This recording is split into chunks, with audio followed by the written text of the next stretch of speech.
रामकृष्ण हरी. जय Bodhraj. गुरुवर्या doctor Jaywant Maharaj Bodhle यांची नवनवीन चिंतने ऐकण्याकरिता बोधवाणी या यूट्यूब चॅनलला सबस्क्राईब करा. तसेच बेल नोटिफिकेशन म्हणजेच घंटीचे बटन दाबा व आपल्या प्रतिक्रिया कमेंट बॉक्समध्ये द्यायला विसरू नका. धन्यवाद. मानको बोधराज, मानको बोधराज, मानको बोधराज, मानको बोधराज, मानको बोधराज, मानको बोधराज.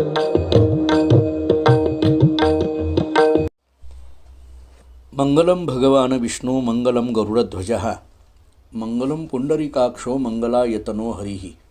जेने पंढरी सारिखाचे आपुला धामनगाव केला, वैकुंठाधिपती श्री विठ्ठल सखा सोयरा जोडीला. जो का भक्त विरक्त भूतळवटी विख्यात हा बोधला, त्या श्री संत सद्गुरू मानकोजी चरणी साष्टांग मी घातला. श्री संत मानकोजी महाराजांचं चरित्रचिंतन आपण करत असताना महाराजांची अवताराची कथा आपण पाहून आलो. मानकोजी महाराजांचा विवाह कसा आहे हेही आपण पाहून आलो. बोधले हे आडनाव कसं पडलं किंवा बोधले हे आडनावाचा इतिहास काय हेही आपण ऐकून आलो. आणि मग प्रापंचिक आणि पारमार्थिक जीवन जगत असताना कशा पद्धतीने महाराजांचा हा भक्तिमार्ग या दोन्ही माध्यमातून चालू आहे याचं चिंतन करत करत लखमोजी महाराजांच्या विवाहापर्यंत येऊन आपण पोहोचलो. प्रपंचामध्ये अनुकूलता आणि प्रतिकूलता या सातत्याने येत असतात. काही काल अनुकूलतेचा असतो, काही काल प्रतिकूलतेचा असतो. बऱ्याचदा प्रतिकूलतेचा काळ आल्यानंतर आपल्याला देवाचं स्मरण करावं असं वाटतं, पण अनुकूलतेमध्ये बऱ्याचदा आपण विसरून जातो. पण संतचरित्राचा अभ्यास करताना आपल्या लक्षात येतं की प्रतिकूलता असो अथवा अनुकूलता असो, या दोन्हीही व्यावहारिक असणाऱ्या या पातळ्यावरही अंतःकरणातली भक्तीची कास मात्र ज्यांची निघून गेलेली नसते, उलट भक्तीची कास उत्तरोत्तर वाढत असते, असं चरित्र जर असेल कोणाचं तर ते संतचरित्र आहे. आणि याही अर्थाने महाराजांच्या चरित्राकडे आपल्याला पाहता येईल. एकनाथ महाराजांनी भागवतामध्ये भक्ती कशाला म्हणायचं याची व्याख्या करताना असं सांगितलं आहे, अहर्निशी माझी कथा, अहर्निशी माझी वार्ता, अहर्निशी मात्ये ध्याता, भक्ती नामती तत्वता. रात्रंदिवस जिथं भगवंताचं भजन चिंतन चालू आहे त्याला भक्ती म्हटलं जातं. तुकाराम महाराजांची सोपी भाषा सांगतो आपल्याला, पांडुरंग ध्यानी पांडुरंग मनी, जागृती स्वप्नी पांडुरंग. आणि अशीच काही एक अवस्था महाराजांच्या जीवनामध्ये आहे. अखंड भगवंताच्या भजनात आहेत. देवर्षी नारद मुनींचं भक्तिसूत्रातलं एक सूत्र सांगून पुढं जातो, अव्यावृत भजनात. माझी मज झाली अनावर वाचा, छंद या नामाचा घेतलासे. हे जसं तुकाराम महाराज सांगतात अशी अवस्था मानकोजी महाराजांची दिसून येते आहे. अखंड आपल्या नामचिंतनामध्ये असणारे महाराज आषाढी वारी जवळ येते आणि मग महाराजांना पंढरपूरची आठवण येऊ लागते. चला आता पंढरपूरला जायचं. पंढरपूरचा महिमा, पंढरपूरला गेल्यानंतर वारीचा आनंद हा काही वेगळाच आनंद आहे. आणि त्यामुळे पंढरपूरची ही वारी करायची, पंढरपूरला एकट्याने जायचं नाही, सगळ्यांना घेऊन जायचं. आणि म्हणून सगळ्यांना हात जोडून प्रत्येकाला म्हणायला लागले, चला घ्यावे सुखाचे फुकाचे नाम माझ्या विठोबाचे, घेता बहुत आहे सोपे भरा आपुलाली मापे, येथे दुजा नाही कोणी घेता बहुत आहे धनी, नलगे हे जकाती जमा आपुलाले हाती, बोधला म्हणे वर्णन केली जेनी ठीकी घरा आली, चालता पंढरीचा पंथ पापी पळती हातोहात, मिळाला वैष्णवांचा भार आनंदे करीती जय जयकार, लोळना घालू पायावरी फुका मोक्ष देतो हरी, बोधला म्हणे सत्य जाना बाप पंढरीचा राणा. चला आणि सगळेच्या सगळे पंढरीच्या वारीला निघाले. पंढरपूरच्या दिशेने वारकरी निघालेले आहेत, महाराजही निघाले. परंतु थोडंसं पुढं गेल्यानंतर काहीतरी तिथं व्यवस्था पाहिजे का नको. आपल्याकडं काहीच नाही, आपल्याकडे काही धनधान्य नाही. आणि म्हणून रस्त्याने जाताना काही लाकडं त्यांनी तोडली, ती विकली, त्याचे काही पैसे आले. आमच्याकडं वर्णन असं आलेलं आहे, त्याचे 4 ढबू असं वर्णन केलेलं आहे. म्हणजे थोडक्यात 4 पैसे आले असं समजा. आणि मग ते 4 पैसे घेतले, पंढरपूरला आले. वारीला जायचं म्हटलं तर माणसं काहीतरी पुंजी जवळ ठेवतात. शेवटी वारी करायची आहे, काही ना काहीतरी तिथं आपल्याला दान करावं लागतं, त्याच्याशिवाय वारी घडेल कशी. आणि मग थोडंसं काही घेतलं आणि पंढरपूरला आले. चंद्रभागेचं स्नान केलं.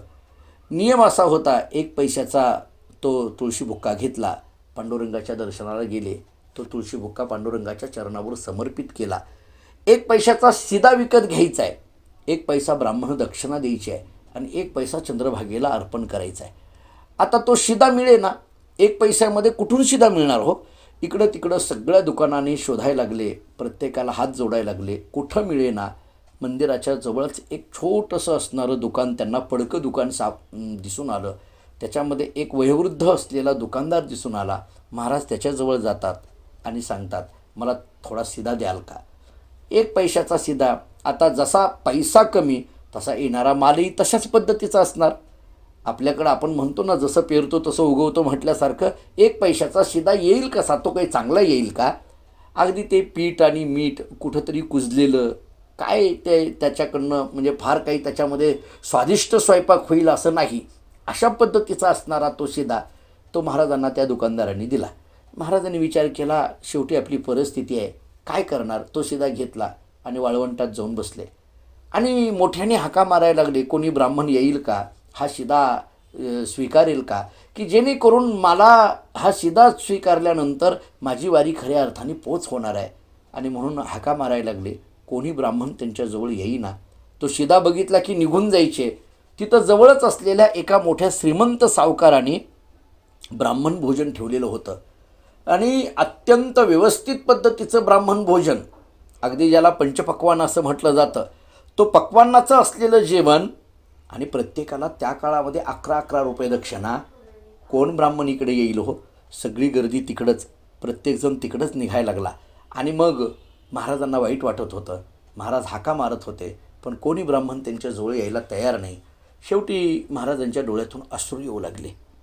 अरे बाबा, कोण आहे? कोणतरी आहे का नाही?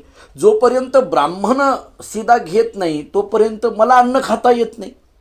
आणि त्यामुळे द्वादशीचा दिवस दुपार झाली तरी महाराज आणखीन पाणीसुद्धा घेत नाहीत, उपाशी आहेत. कारण जोपर्यंत दान होत नाही, काहीतरी अन्नसंतर्पण होत नाही, अन्नदान होत नाही, तोपर्यंत मी कसा घेईल म्हटले. माझी वारी आहे, मी यजमान म्हणून वारीला आलो आहे. महाराज डोळ्यात अश्रू येतात. कुठूनच कोणीच जवळ यायला तयार नाही. भगवान श्री पांडुरंग परमात्म्याच्या कानावर ही बातमी जाते. भगवान तिथं उभा राहून हे पंढरपुरात वाळवंटामध्ये पुंडलिकाच्या जवळ बसलेल्या या मानकोजी बोधले महाराजांना पाहतात. आणि मग भगवंताला असा विचार येतो, यावरी पंढरीनाथ हरी मना माझी विचार करी. आमच्याकडे वर्णन असं केलं जातं, यावरी म्हणजे हे सगळं घडल्यानंतर, पंढरीनाथ हरी मना माझी विचार करी, मानकोजी उपाशी जरी ते तरी लाज आपणा. भगवान पांडुरंग परमात्मा विचार करायला लागले, मनामध्ये विचार करायला लागले की आपला असणारा हा लाडका भक्त द्वादशीचं पारणं आणखीन सोडलं नाही आहे, उपाशी आहे. हा जो मानकोजी उपाशी आहे आणि त्याच्या उपाशीपणाची खऱ्या अर्थाने याचं जे काही येणार आहे, पाप लागणार आहे, ते मलाच लागेल ना. यावरी असणारी ते तरी लाज आपणा. आपल्याला तरी काहीतरी वाटायला पाहिजे. भक्ताला उपाशी ठेवायचं आणि आपण मात्र आनंदात सगळ्यांचं स्वागत स्वीकारायचं, नैवेद्य स्वीकारायचं, हा कुठला देवपणा आला? देवाने स्वतःलाच संबोधायला सुरुवात केली आणि देवाने विचार केला की आपण आता काहीतरी इथं केलं पाहिजे. व्रत भंगल्या आता ब्रिदे उने की तत्वता, म्हणून विधीचा पिता झाला घेता द्विजरूप. त्यामुळे जगाचा मालक असलेल्या पांडुरंगाने एका गरीब ब्राह्मणाचं रूप धारण केलं आणि तो ब्राह्मण काठी टेकत टेकत टेकत टेकत वाळवंटामध्ये आला. मोठ्याने हाक मारायला लागला, कोणी आहे का हो? गेली 2 दिवस झालं हा ब्राह्मण उपाशी आहे, कोणी काही देईल का? गरीब असलेला मी ब्राह्मण, मला कोणी शिदा देत नाही आहे. माझ्या पोटामध्ये खूप भूक लागलेली आहे, पण मला कोणीच काही दान देत नाही. कोणी मिळेल का? कोणी येईल का? कोण देईल का? हे शब्द मानकोजी महाराजांच्या कानावर पडले. महाराज डोळे झाकून पांडुरंगाचं भजन करत होते आणि तेवढ्यात हे शब्द कानावर पडल्याबरोबर डोळे उघडले. महाराजांना एक प्रकारचा अतिव अशा पद्धतीचा आनंद झाला आणि महाराज धावत धावत त्या ब्राह्मणाच्या जवळ म्हणजे पांडुरंगाच्या जवळ जातात. त्यांना माहीत नाही हा पांडुरंग आहे. त्याच्या जवळ जातात आणि दोन्ही हात जोडतात आणि विचारतात, अरे अरे, तुम्ही स्वतः इथं आहात. मी सकाळपासून म्हणतोय कोणीतरी शिदा घ्या, माझ्याकडून दान घ्या, माझ्याकडून कोणी घ्यायला तयार नाही. आणि तुम्ही स्वतःहून म्हणताय की मला दान करा, कोणीतरी शिदा द्या. माझ्याकडं असलेला हा शिदा तुम्ही घ्या. त्या ब्राह्मणाने सांगितलं, अरे वा, बरं झालं धामणगावच्या बोधल्या, तुम्ही मला हे दान करताय, अगदी वेळेवर दान करताय, बरं झालं. आणि मग तो शिदा होता तो माणकोजी महाराजांनी या ठिकाणी पांडुरंगाला या ठिकाणी तो शिदा दिला. कारण विश्वंभर विश्वपती तो अन्न मागे सुमती, ते ऐकोन बोध चित्ती म्हणे श्रीपती तुष्टला. कारण हा ते ऐकोन बोध चित्ती तो अन्न मागे सुमती ना. पांडुरंग परमात्मा विश्वंभर विश्वपती असणारा हा भगवान अन्न मागत होता आणि माणकोजी महाराजांनी तो शिदा त्याच्या हातामध्ये, त्या ब्राह्मणाच्या हातामध्ये दिला. आणि मग पांडुरंगाने तो शिदा जो आहे तिथलं चंद्रभागेतलं थोडं पाणी घेतलं आणि त्या पिठामध्ये टाकलं आणि ते जे पीठ असं मळायला सुरुवात केली, तिंबायला सुरुवात केली. इकडं रुक्मिणी माता मंदिरामध्ये पाहते तर देव कुठंच दिसत नाही आहे. रुक्मिणी मातेने इकडं तिकडं शोधाशोध केली आणि रुक्मिणी मातेच्या लक्षात आलं की वाळवंटामध्ये ते ब्राह्मणाच्या रूपामध्ये कोणतरी लांबून दिसतंय. हे पाहिल्यानंतर रुक्मिणी मातेने त्याच ब्राह्मणाच्या बायकोचं रूप धारण केलं आणि वृद्ध असलेली ही रुक्मिणी काठी टेकत टेकत टेकत येऊ लागली. माणकोजी महाराज या ब्राह्मणाकडे पाहत होते. त्या पिठामध्ये ते पाणी टाकून तो मळायचं काम, ते तिंबायचं काम चाललेलं होतं. पण उगीचच माणकोजी महाराजांच्या मनात आलं होतं की हा ब्राह्मण आला खरं, पण जर दोघं मिळून जर असले असते तर किती आनंद झाला असता. दाम्पत्य भोजन घालण्याचं माझं पुण्य मला फळाला आलं असतं. दोघं असले असते तर किती बरं झालं असतं असं माणकोजी महाराजांच्या मनात यायला. आणि ती रुक्मिणी काठी टेकत टेकत वाळवंटामध्ये आली आणि मोठ्याने हाक मारली, अहो कुठे गेलात, एकटीला सोडलत का. आणि असं म्हणत म्हणत म्हणत म्हणत नेमकं त्या देवाच्या जवळ माणकोजी महाराजांच्या जवळ आली आणि पाहायला लागल्याबरोबर रुक्मिणी असं बोलते आहे, ऐशी चालता पाहात तो देवा पीठ तिंबित, ते देखोनी हसत म्हणे बरवा स्वार्थ योजिला. रुक्मिणी माता त्या देवाकडे बघायला लागली, ते पीठ तिंबत असलेलं देवाकडे पाहिलं आणि पाहिल्याबरोबर रुक्मिणी म्हणायला लागली, अरे वा वा वा वा, बरा स्वार्थ तुम्ही साधला तुमचा, आपुलीच केली सोय. रुक्मिणी त्या देवाकडे बघून म्हणायला लागली, म्हणजे कोण, ती ब्राह्मणाची वृद्ध असणारी पत्नी त्या वृद्ध ब्राह्मणाला बोलू लागली, आपुलीच केली सोय, आम्ही कवनाचे आश्रये जाय, ऐसा परमार्थ न होय, बोलो काय यावरी. रुक्मिणी माता पांडुरंगाला म्हणायला लागली, स्वतःची सोय केली, फक्त स्वतःच्या जेवणाची सोय झाली की झाली का, आम्ही कोणाकडे जायचं, आम्हाला कोण आश्रय आहे. तुम्ही स्वतःची सोय केली, आम्ही कोणाकडे जाणार, आम्हाला कोणाचा आश्रय आहे, आम्ही कवनाचे आश्रय जाय. आणि हे पहा प्रभू, ऐसा परमार्थ न होय, हे काही योग्य नाही बरं, हे वागणं चांगलं नाही. पण बोलावं काय यावरे, काय तुम्हाला बोलावं, तुम्ही पडला पती, तुम्ही पडला प्रभू, तुम्ही पडला आमचे मालक, तुम्ही कसंही वागलं तरी चालतंय ना, आम्हाला मात्र असं वाऱ्यावर सोडून द्यायचं काय. तुम्ही मात्र एकटेच आलात आणि स्वतःच्या जेवणाची सोय करून घेतली, मला एकटेला सोडलं वाऱ्यावर. आणि असं म्हणून ते रुक्मिणी आदी माता बोलत असे पंढरीनाथा, भले अप्पल पोटे दिसता आमची चिंता कवना ते. इतकी गोड ओवी आहे ही. रुक्मिणी मातेने एवढ्यावर थांबली नाही. रुक्मिणी म्हणता, अरे वा वा, बरं अप्पलपोटी दिसता. अप्पलपोटी माणसं आपण म्हणतो बघा, स्वार्थ साधणारी, आपलं भागलं की दुसऱ्याचा विचार न करणारी बरीचशी माणसं अशी असतात. आपलं भागलं ना मग दुसऱ्याचं काय का होईना. आणि अशा पद्धतीची तुम्ही स्वार्थी दिसता, स्वतःचं भागलं की झालं का. देव रुक्मिणीकडे बघायला लागले. रुक्मिणी देवाकडे बघून बोलते आहे. शेवटी त्या वृद्ध असलेल्या ब्राह्मणाने म्हणजे भगवंतांनी सांगितलं, हे बघ तू आलीस ना, आता उगी कशाला बोलून मला हे करतेस. बरं, हे आलंय, शिदा आपल्याला दिलाय, या माणकोजी बोधले पाटलांनी शिदा दिलेला आहे आणि हा बघ त्याचा प्रसाद करायचा आहे. रुक्मिणी मातेने सांगितलं, बाजूला सरका, कधी आयुष्यात केलं आहे का, पीठ कसं तिंबायचं असतं माहीत आहे का, त्याच्या पोळ्या कशा करायच्या असतात माहीत आहे का, सरका बाजूला, तुम्हाला नाही ते जमणार, मी आहे ना. तुम्ही एक काम करा, चंद्रभागेला जा, दोघं स्नान करून या, तोपर्यंत मी स्वयंपाक बनवते. दोघं स्नान करून आले. काय संध्यावंदन झालं, तेवढ्यामध्ये सोवळं नेसून रुक्मिणी मातेने इथं स्वयंपाक बनवायला सुरुवात केला. आणि तो स्वयंपाक खरं तर विचार करता येण्यासारखा आहे. ते पीठ कुजलेलं आहे, त्याच्यातून उलट दुर्गंधी येते त्या पिठातून. अनेक दिवसाचं राहिलेलं ते पीठ माणकोजी महाराजांना त्या दुकानदारांनी दिलेलं आहे. पण अशा पिठाचे रुक्मिणी मातेने पानगे केले. आमच्याकडे पानगे हा शब्द आहे त्याला. पानगे केले. किती केले, कसे झाले, त्याच्यातली गोडी काय आहे, याच्याबद्दल आपल्याकडे ओवी अशी सांगितली जाते, तयाचे पानगे तीन केले सर्व स्वाद भरून, जगन्माता निर्मी आपण षड्रश गुण त्या माझी. अहो ते पानगे 3 पानगे झाले त्या पिठाचे, पीठ थोडंच होतं ना, 3 पानगे झाले तिघांकरता. आणि ते कसे झाले, केली सर्व स्वाद भरून, त्याच्यामध्ये रुची भरली. का?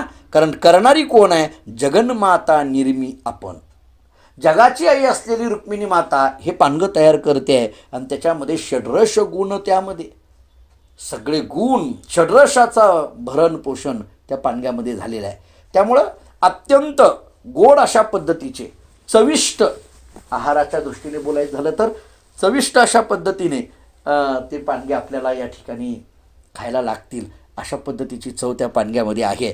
आणि मग अगदी तिघांना 3 पात्र वाढली आणि बसायला सांगितलं. मानकोजी महाराजांनी विचार केला की हे 3 पानगे झालेत खरं, परंतु एवढे कमी पानगे आहेत, या दोघांचंच जर पोट नाही भरलं तर आपण त्यात तिसरे कशाला. महाराजांनी सांगितलं, तुम्ही दोघं तुम्ही तृप्त झाला की माझं सगळं संतर्पण व्यवस्थित होणार आहे, माझं पारणं सुटणार आहे, तुम्ही घ्या. रुक्मिणी मातेने सांगितलं, नाही तुम्ही पण बसा. नाही तुम्ही घ्या. नाही तुम्ही बसा म्हटलं ना. शेवटी मानकोजी महाराजही बसतात. दोघांना पात्र वाढली जातात, दोघांच्या पात्रावर ते पानगे ठेवले जातात आणि त्या पानग्याचा एक घास खाल्ल्याबरोबर महाराजांना इतका अवीट अशा पद्धतीचा आनंद होतो, कारण त्याची गोडी निरतिशय अशा पद्धतीचा आनंद प्राप्त करून देणारी गोडी होती.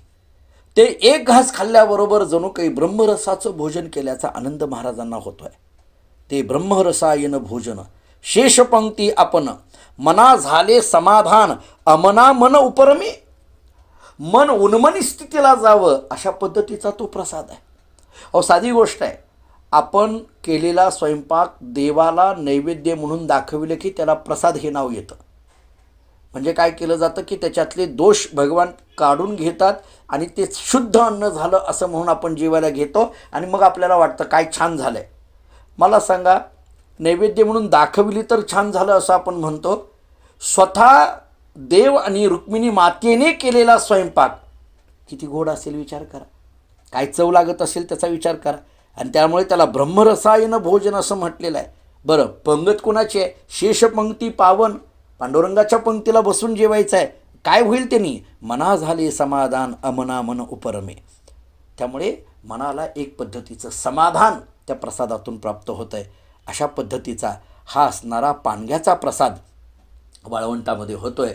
आणि ते पानगे खाण्याची इच्छा देवानीसुद्धा इच्छा व्यक्त करावी. नवे नवे जसं कृष्णचरित्रामध्ये काला खाण्याकरिता देव मासे झाले असं वर्णन केलं जातं, तसं पानग्याचा प्रसाद घेण्याकरिता सुद्धा देवादिक मंडळी सगळी चंद्रभागेमध्ये मासे होऊन राहिले असं आमच्याकडे बोधलीलांबरी ग्रंथामध्ये वर्णन केलेलं दिसून येतं. त्यामुळे इतका अशा पद्धतीचा हा पानग्याचा प्रसाद आजही आमच्याकडे, तो प्रसाद त्याच्यातला थोडा जरी शीत आपल्याला मिळालं तरी आयुष्यभर वर्षभर आपल्या धान्याच्या कोठारामध्ये कमी पडणार नाही अशी श्रद्धा आमच्याकडे सांभाळली जाते. आणि तो पानग्याचा प्रसाद झाला. वारी संपली. पंढरपूरहून महाराज मानकोजी महाराज धामणगावला निघायचं ठरवतात. पांडुरंगांनी जाताना एक मानकोजी महाराजांना सांगितलं, आता एक काम करा म्हटले तुम्ही. म्हटले काय? आता तुम्ही आषाढीला पंढरपूरला यायचं नाही. म्हटले मग देवा, आषाढीला मीच धामणगावला येतो आणि तुमच्याजवळ राहतो. म्हटले तुम्ही इथं यायची गरज नाही, मीच धामणगावला येतो. तुम्ही यायचं ते कुठल्या वारीला यायचं? वैशाख वारी ही आमच्या घरामध्ये दिली. वैशाख या यात्रे प्रती नेम नेमी श्रीपती, ते चालत आहे स्थिती वंशज आचरती कुळधर्मी. बोधलीलांबरीमध्ये ही ओवी महत्त्वाची आहे. आमच्या बोधले घराण्याला जी वारी दिली ती वारी कोणती आहे? वैशाख वारी आहे. वैशाख या यात्रेप्रती नेम, हा नेम कोणी दिला? नेमी श्रीपती, श्रीपतीनं हा नेम नेमलेला आहे. त्यामुळं वैशाख वारीला या, आषाढीला मी येतो. देवा, आषाढीला तू येतो मान्य आहे, पण तिथं वारी भरवण्याकरता मंदिर पाहिजे, तिथं मूर्ती स्थापना झाली पाहिजे. म्हटले हरकत नाही, करा मूर्ती स्थापना. मी तिथं वारी, आता आषाढीची वारी जशी पंढरपूरला भरते तशी धामणगावला आता आषाढीची वारी भरणार. इथून पुढं मी तिथं येणार, मूर्ती स्थापना करा. कुठं करू देवा? मग त्यांनी सांगितलं तिथं जे धर्मालय आहे, धर्मलिंगेश्वर आहे, धर्मवन आहे, त्या धर्मालयामध्ये मूर्ती स्थापना करा. मानकोजी महाराजांना आनंद होतो आणि आमच्याकडे उल्लेख असे आहेत, मानकोजी महाराज तुकाराम महाराजांना आमंत्रण देतात आणि तुकाराम महाराजांच्या हस्ते ती मूर्ती स्थापना धामणगावामध्ये होते. मग त्या मूर्ती स्थापनेला जगद्गुरू श्री संत तुकाराम महाराज आहेत, समर्थ रामदास स्वामी आहेत, त्याचबरोबर जयराम स्वामी आहेत, त्याचबरोबर रंगनाथप्पा स्वामी आहेत. अशा पद्धतीचे अनेक महात्मे त्या मूर्ती स्थापनेला आहेत, असा उल्लेख आमच्याकडे बोधलीलांबरीमध्ये आलेला दिसून येतो. जगद्गुरू तुकाराम महाराजांच्या हस्ते ती पांडुरंगाची विठ्ठल रुक्मिणीची मूर्ती धामणगावामध्ये स्थापन होते. सगळे संत एकत्रित आलेले आहेत. कुणीतरी मानकोजी महाराजांना विचारावं, सुख सुख म्हणजे नेमकं असतं कुठं? मानकोजी महाराजांनी या सगळ्या संतांकडे पाहावं आणि त्या विचारणाऱ्याला म्हणावं, संता वाचोनिया सुख कोठे नाही, अमृत ज्यांचे पायी नित्य वसे, संताचे संगती होय मोक्षगती, नकोबा संगती दुर्जनांची, दुर्जनाच्या संघे दुःख प्राप्त होय, तेथे कैची सोय तारावया, बोधला म्हणे माझी सत्य ही त्रिवाचा, नको अभक्तांचा संग देवा, संताची संगती होय मोक्षगती, नकोबा संगती दुर्जनांची. सगळ्या संतांचा मेळा धामणगावामध्ये होतो. अतिशय आनंदात मूर्ती स्थापनेचा उत्सव पार पडतो. आषाढी यात्रा येते. आषाढी वारीला जसं पंढरपूरला गर्दी आपल्याकडे असते तशी धामणगावला गर्दी होऊ लागली. आजूबाजूच्या वारकऱ्यांच्या दिंड्या आषाढी एकादशीला धामणगावला येऊ लागल्या. मी मागेही आपल्याला बोललो, धामणगाव आता धामणगाव राहिलं नाही, ती एक पंढरीच झाली. फार फार तर त्याला धाकटी पंढरी म्हणा. आणि देव इथं येतोय ही श्रद्धा आजही आहे. त्यामुळे जसं पंढरपुरामध्ये लाखो लोकांची भाविकांची गर्दी असते तसं धामणगावामध्ये सुद्धा लाखो भाविकांची गर्दी आजही आषाढी एकादशीच्या निमित्ताने धामणगावामध्ये आलेली आपल्याला दिसून येते. त्यामुळे देव इथं आहे या श्रद्धेपोटी ह्या वारकऱ्यांच्या सगळ्या दिंड्या तिथं येत आहेत. 5 दिवसाचा उत्सव संपन्न होतो आहे. पौर्णिमेचा काला होतो. त्याची वेगळी कथा फार मोठी आहे. त्याच आटोळ्यावर बसून काला होतो. ज्या शेतामध्ये देवानी पाखर राखण केली त्याच शेतामध्ये आजही काला होतो. आजही ती शेती आमच्याकडे, त्या शेतातली माती आम्ही कपाळाला लावतो. का? कारण देवाने तिथं बसून पाखर राखण केलेले आहेत. देवाने त्या शेतामध्ये औत हकलेला आहे आणि त्या शेतामध्ये आजही पौर्णिमेचा काला होतो. आमच्या सर्व वंशज मंडळीकडून तिथं काला पार पडला जातो. सगळा बोधले परिवार त्या धामणगावच्या आषाढी पौर्णिमेच्या कालीला एकत्रित आलेला दिसून येतो. शिष्य परिवार एकत्रित आलेला दिसून येतो. आणि अशा पद्धतीने धामणगावचा हा यात्रेचा उत्सव संपन्न होतो. लखमोजी महाराजांचा विवाह झाल्यामुळे तो संसार अतिशय व्यवस्थित चाललेला आहे आणि इकडं महाराजांचा परमार्थही व्यवस्थित चाललेला आहे. पण महाराजांच्या लक्षात आलं, देवाने आपल्याला सांगितलेलं होतं काय, वैशाख वारीला या. त्यामुळं विसरायचं नाही, वैशाख वारी आपली चुकवायची नाही. आणि म्हणून वैशाख वारीला देव मानकोजी महाराज पंढरपूरला निघाले. पण यायला थोडासा उशीर झाला. सायंकाळ झाली. रात्री दरवाजे मंदिराचे बंद झालेले होते आणि जरा उशिरा, दशमीच्या दिवशी उशिरा महाराज धामणगावहून पंढरपूरला आले खरं, पण दरवाजा बंद झालेला होता. पण महाराजांना त्याच्याशी काही घेणं देणं नाही. महाराज येतात, चंद्रभागेला पूजन करतात, स्नान करतात आणि महाद्वारामध्ये येतात. महाद्वारामधून नामदेव पायरीतनं वर येतात तर दरवाजे आपोआप उघडले जातात. दरवाजे आपोआप उघडले जातात. महाराज आत जातात. आत जातात. देव कोणी नाही मंदिरात. हो, रात्रीच्या वेळेला कोण असणार आहे? देव अगदी मानकोजी महाराजांना पाहतात. विटेवरनं खाली उतरावं, कडकडून एकमेकाला मिठी मारावी. माझा भक्त, लाडका असलेला बोधला भक्त माझ्याकडे आला. दोघांनी चर्चा करावी, गप्पा माराव्या, संवाद करावे. कधीकधी ही चरित्र वाचत असताना अंगावर काटे उभे राहतात. देवानी संतांबरोबर चर्चा, जसं आपण नामदेवरायांच्या चरित्रामध्ये पाहतो का नाही, देव नामदेवरायाच्या आपल्या अंतःकरणातल्या गोष्टी नामदेवरायाबरोबर बोलायचे, आपल्या अंतःकरणातल्या गोष्टी ज्ञानोबारायांना सांगायचे, आपल्या अंतःकरणातल्या गोष्टी तुकोबारायांना सांगायचे. तसंच आपल्या मनामधलं काय असेल ते देवानी मानकोजी महाराजांना सांगावं, मानकोजी महाराजांनी देवाला सांगावं. रात्रभर ही चर्चा चालू आहे. सकाळ झाल्यानंतर देवानी सांगावं, आता हां चला काकड्याची वेळ आली, निघा. आणि असं निघताना देवानी काय केलं, मात्र आपल्या अंगावरची जे सगळे वस्त्रालंकार आहेत ते मानकोजी महाराजांना परिधान केले. आपले वस्त्र अलंकार बोध लेववी श्रीवर, मस्तकी बांधिला चिर नाना प्रकार भूषणाचे. आपल्या अंगावर असणारे नवरत्नांचा हार असेल, सोन्या चांदीचे दागिने असतील, ते सगळे मानकोजी महाराजांच्या गळ्यात देवानी घातले. नव्हे नव्हे मस्तकी बांधिला चीर, मुकुटही देवाच्या मानकोजी महाराजांच्या डोक्यावर ठेवावा दागिन्यांनी मडलेला देव आता मात्र मानकोजी महाराजांना दागिन्यांनी मढवलं. आणि एकदम सकाळची वेळ झाली. महाराजांनी विचार केला, बाजूला गेले, एका ठिकाणी भजन करत राहिले होते. सकाळची वेळ, सगळे बडबे मंडळी आले. दरवाजा उघडाच आहे. काय झालं बघावं म्हटले. अरे कसं काय दरवाजा उघडा आहे? आत येऊन पाहता तर देवाच्या अंगावर दागिने नाहीत. कोणी लुटलं? देवाला लुटलं, देवाला लुटलं. कोण लुटलं? ते म्हटले, हे बा धामणगावचा मानकोजी बोधला, त्यानं देव लुटला म्हटले. बोधल्याने देव लुटिला, लुटी ग्रहाप्रती आणिला, हृदय मंदिरी कोंडीला, दृढ बांधला बंधने. बोधल्याने देव लुटला, देव लुटला, अशा पद्धतीची चर्चा मोठमोठ्याने सुरू झाली. आणि देवाला मात्र स्मितहास्य चेहऱ्यावर येत आहे. मानकोजी महाराजांनी तो लुटला म्हणजे काय केला, तो हृदयामध्ये बांधला. शेवटी एकादशीचा दिवस पूर्ण दिवसभर आनंदामध्ये पार पडतो आहे. सायंकाळचा जागर होतो आहे. द्वादशीचं पारणं करायचं आहे. मानकोजी महाराजांनी पांडुरंगाला आणि रुक्मिणी मातेला सांगितलं, पारणं आहे. रुक्मिणी मातेने सांगितलं, तू स्वतः भंडारा करायचा आता द्वादशीला, भंडारा कर. आणि त्या भंडाऱ्याला आम्ही येणार म्हटले. वाळवंटात तो भंडारा करायचं ठरवलं. आणि वाळवंटात भंडारा करायचा. पाणी कुठून आणायचं? चंद्रभागेकडे पाहिलं. चंद्रभागेने मानकोजी महाराजांच्या बरोबर संवाद केलेला विचार आमच्याकडे लिहिलेला आहे. चंद्रभागा मानकोजी महाराजांना म्हणायला लागली, अरे बोधल्या, तरी तू भक्त चुडामणी, मी सदैव पुरविन पाणी. तू भक्त चुडामणी, सर्व भक्तांमध्ये श्रेष्ठ असलेला तू भक्त आहे. आणि म्हणून तुझ्या भंडाऱ्याकरिता मी सदैव पुरविन पाणी. देवासहित पद्मपाणी, पिनाक पाणी प्रत्यक्ष. त्यामुळे या भंडाऱ्याकरता मी पाणी देईल. मानकोजी महाराजांनी दोन्ही हात जोडले आणि चंद्रभागेला विचारलं, हे चंद्रभागे, मला भंडाऱ्याकरता आत्ता पाणी देशील यावर्षी, पुढल्या वर्षी? चंद्रभागेने सांगितलं, जोपर्यंत भंडारा आहे, जोपर्यंत हे पाणगे होणार आहेत, जोपर्यंत तुझी वारी आहे, तोपर्यंत मी चंद्रभागेला मला पाणी येईल आणि पाणी पुरविलं जाईल. त्यामुळं आजही तैपासोनी भंडाऱ्यासाठी जीवन येत असे भीमा तटी. जीवन म्हणजे पाणी. पाणी येत असे भीमा तटी. लोक पाहती डोह लोटी, प्रतिवर्षी भेट देत असे. त्यामुळे तेव्हापासून 350 वर्ष झालं आमच्याकडून वैशाख वद्य प्रतिपदेला इथं पाणगे भंडारा होतो. आणि त्या भंडाऱ्याकरिता नदीला पाणी येतं. पाणी आज चंद्रभागेला पाणी आहे, मान्य आहे. पण आपल्याला माहीत असेल, मध्ये 2-3 वेळेस दुष्काळ पडला. चमत्कार म्हणा किंवा श्रद्धा म्हणा, काय म्हणायचं ते म्हणा, पण आजपर्यंत मी माझ्या लहानपणापासून किंवा आमची वाडवडील त्यांच्या लहानपणापासून आम्हाला सांगत आलेत, पाहत आलेत आणि त्यांचा अनुभव आम्ही ऐकत आलो आहे.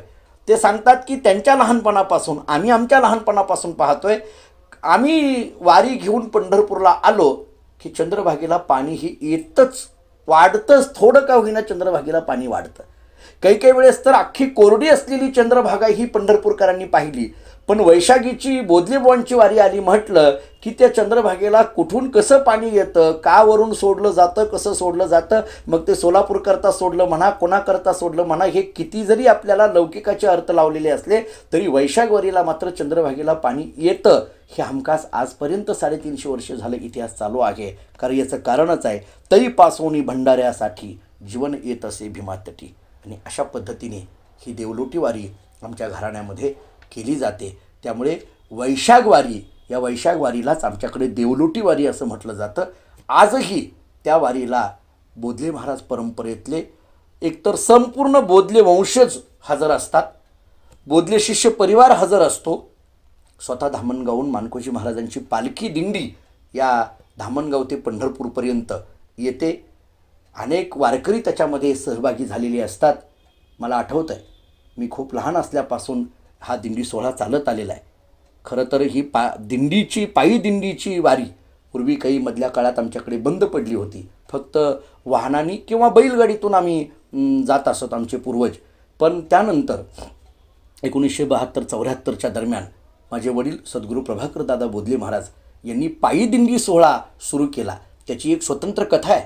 पहिली ज्यावेळेस दिंडी धामणगाव ते पंढरपूर काढायची आणि ती सगळ्या बोधलीलांबरीमध्ये लिहिलेल्या मार्गाने जायचं असं ठरवलं जातं. त्यामुळे मुक्कामाची सोय हे सगळं त्यांनी स्वतः पुढाकार घेऊन त्या काळामध्ये आमचे चुलत आजोबा वैकुंठवासी गुरुवर्य भाऊसाहेब महाराज बोधले यांनी खूप मोठं सहकार्य आणि एक पद्धतीचा आश्रयच गुरुवर्य दादांना, प्रभाकर दादा बोधले महाराजांना दिल्यामुळे दादांच्या विचारातून आणि गुरुवर्य भाऊसाहेब महाराज बोधले यांच्या प्रेरणेतून हा पायी दिंडी सोहळा निघाला त्याच वेळेस आमचे बोरगावचे हरिभक्तीपरायण बबनभाऊ बोधले महाराजही त्या सोहळ्यामध्ये सहभागी. त्यामुळे गुरुवर्य भाऊसाहेब बोधले महाराज, माझे वडील सद्गुरू प्रभाकरदादा बोधले महाराज, त्यानंतर बबनभाऊ बोधले महाराज, त्या काळात आमच्या परंपरेतले एक नामांकित विद्वान कीर्तनकार हरिभक्तीपरायण वैकुंठवासी गुरुवर्य रामचंद्र बोधले महाराज उर्फ अण्णा, या सगळ्या मंडळींनी हा पालखी दिंडी सोहळा सुरू केला.